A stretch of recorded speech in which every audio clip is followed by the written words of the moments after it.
Hey everyone.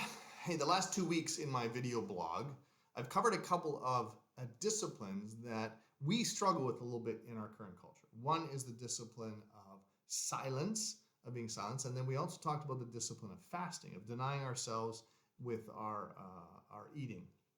I want to talk about one more today, and it's another one that we struggle with in our current culture, and it's the discipline of Sabbath. Now, you may or may not have heard of this.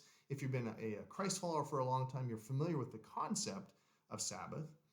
But the whole idea of time off has been around for a long time. We're used to, in our culture, the idea of weekends off. But weekends off is a fairly new phenomenon. It only came up in the last 150 years with the Industrial Revolution and all that's attached around that and workers.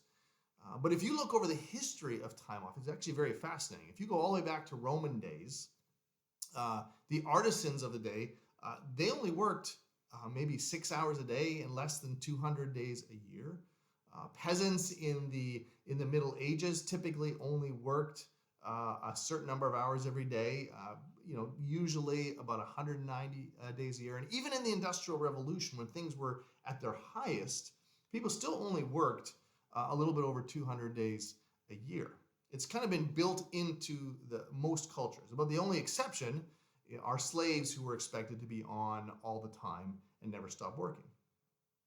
But the concept of having the discipline of Sabbath is a God concept. And you all know this when we read about creation. God took a seventh-day rest, not because he needed it, but he wanted to model the idea of taking a break from our labors.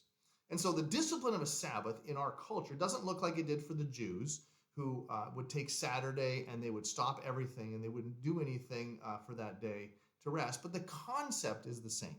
And it's the idea of setting aside at least one day a week where you move away from the normal routines of life into something different that allows you to recharge and allows you to refresh. Now, the reason God did this is two main reasons. The first one is physical. Working all the time takes a toll on us. In fact, studies have shown that consistent work, always being on, always having to do it, can lead to depression, fatigue, eating poorly, poor sleep. It leads to irritability and anger and a whole host of psychological problems when we are constantly engaged in the tasks that are required of us every day. So there is a physical tiredness, there's an emotional fatigue, there is a relational fatigue. We don't relate as well with people. We tend to be shorter and our productivity goes down, and all these things happen.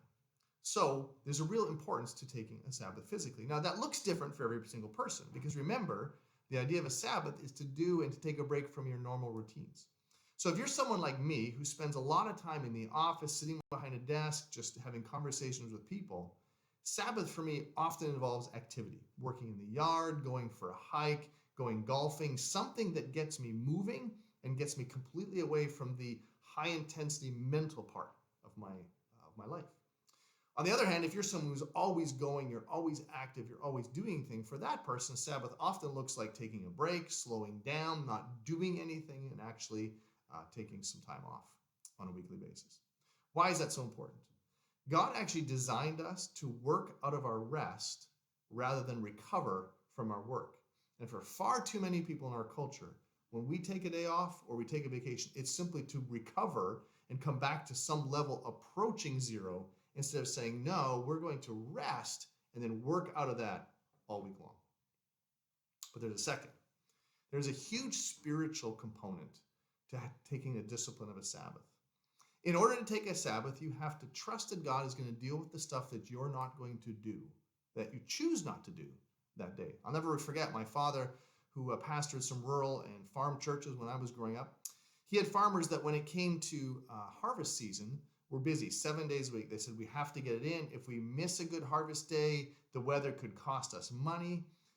But there were others who said, no, we choose to have a Sabbath day, and we are going to trust that God will take care of us when we do.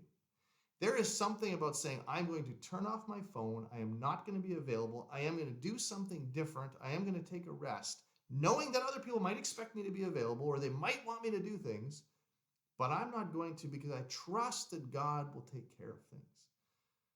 In the original design, that was a big part of the Sabbath, was God saying, I want you to trust me that I've got you. So it's a very practical expression to grow our spiritual lives. And quite frankly, when we slow down, it allows us to listen and to hear and to be more connected to the God that we serve. So I would encourage you, whether it's a Saturday or a Sunday, for me it's Friday because weekends are work for me, pick a day where you can kind of disconnect and not feel compelled to do what you normally do. And let's enjoy the discipline of a Sabbath. Hey, have a great week. Have a great next week for Thanksgiving, and we'll talk to you in December.